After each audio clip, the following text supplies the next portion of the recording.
तो देखिए, एक बार फिर से बात करते हैं डिएगो गार्सिया की। दुनिया के मन में इस वक्त सवाल उठ रहा है कि आखिर ईरान ने डिएगो गार्सिया पर मिसाइलें कैसे दाग दी, उस द्वीप पर जो ईरान से 4000 किलोमीटर दूर है।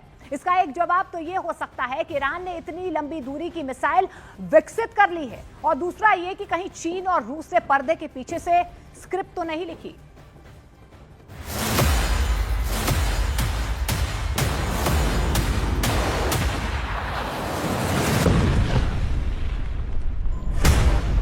आखिर कैसे डिएगो गार्सिया तक पहुंची ईरान की मिसाइल?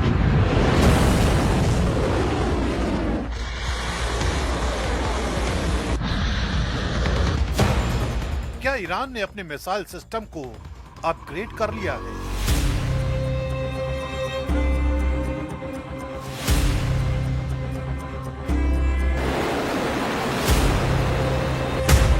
क्या है ईरान की सीक्रेट पावर की पूरी क्रोनोलॉजी? ईरान की इस मिसाइल स्ट्राइक ने सिर्फ एक सैन्य सवाल नहीं उठाया, बल्कि एक रहस्य खड़ा कर दिया है।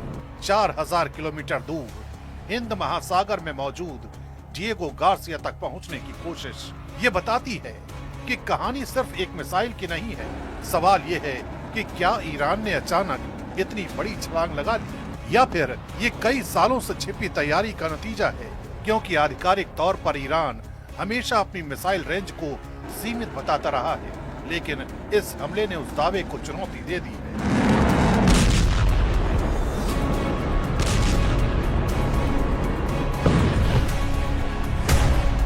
माना जा रहा है कि ये सिर्फ ईरान की घरेलू तकनीक का खेल नहीं हो सकता, क्योंकि 4000 किलोमीटर की दूरी को कवर करने के लिए advance propulsion, multi stage system और सटीक गाइडेंस की जरूरत होती है। ऐसे में शक की सुई सीधे चीन और रूस की तरफ घूमती है। आरोप है कि दोनों देशों ने पर्दे के पीछे से टेक्नोलॉजी या डिजाइन सपोर्ट दिया हो सकता है, खासकर जब वैश्विक राजनीति में अमेरिका के खिलाफ एक साझा रणनीति बनती दिख रही है। तब ईरान को मजबूत करना एक बड़ा जियोपॉलिटिकल कदम माना जा रहा है। इसके अलावा एक और कड़ी जुड़ती है उत्तर कोरिया की, क्योंकि ईरान और उत्तर कोरिया के बीच मिसाइल टेक्नोलॉजी को लेकर पहले भी सहयोग के आरोप लगते रहे हैं।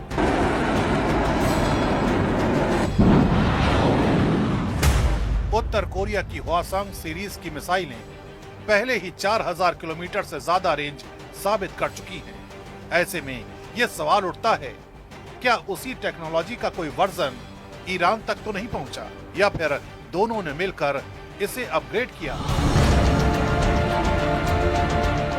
अगर ऐसा है तो ये सिर्फ एक देश की ताकत नहीं, बल्कि एक नेटवर्क की रणनीति बन जाती है।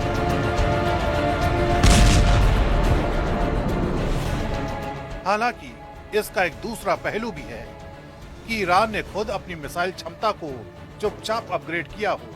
सॉलिड फ्यूल टेक्नोलॉजी, हल्के वॉरहेड और बेहतर ट्रेजेक्टरी डिजाइन के जरिए रेंज बढ़ाना संभव है। और यही वो तरीका है जिससे दुनिया की आंखों में धूल झोंकी जा सकती है, यानी बाहर से सीमित ताकत दिखाना और अंदर ही अंदर असली क्षमता को बढ़ाते रहना। इस हमले ने यही संकेत दिया है कि ईरान सिर्फ रिएक्ट नहीं कर रहा, बल्कि प्लानिंग के साथ अपनी पहुंच को बढ़ा रहा है। लेकिन सबसे बड़ा सवाल अभी भी कायम है, क्या ये ताकत वास्तविक है या सिर्फ एक सिग्नल? क्योंकि दोनों मिसाइलें अपने लक्ष्य तक पहुंच नहीं पाई। एक हवा में फेल हो गई, दूसरी को रोक दिया गया। यानी क्षमता का दावा है, लेकिन परफेक्शन अभी नहीं। फिर भी संदेश साफ है, ईरान अब सिर्फ पश्चिम एशिया तक सीमित नहीं रहा। अगर ये तकनीक पूरी तरह सफल हो जाती है तो गेम पूरी तरह बदल सकता है। और यही वजह है कि अब दुनिया इस सवाल का जवाब तलाश रही है कि ईरान के पीछे असली ताकत कौन है।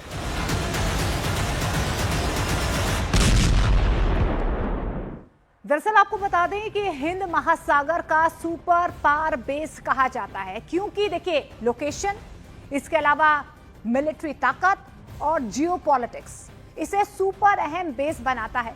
इसके अलावा चीन पर नजर रखने के लिए इसे बेहद अहम माना जाता है। ये बेस अमेरिका के लिए इंडो पैसिफिक रणनीति में बेहद जरूरी है।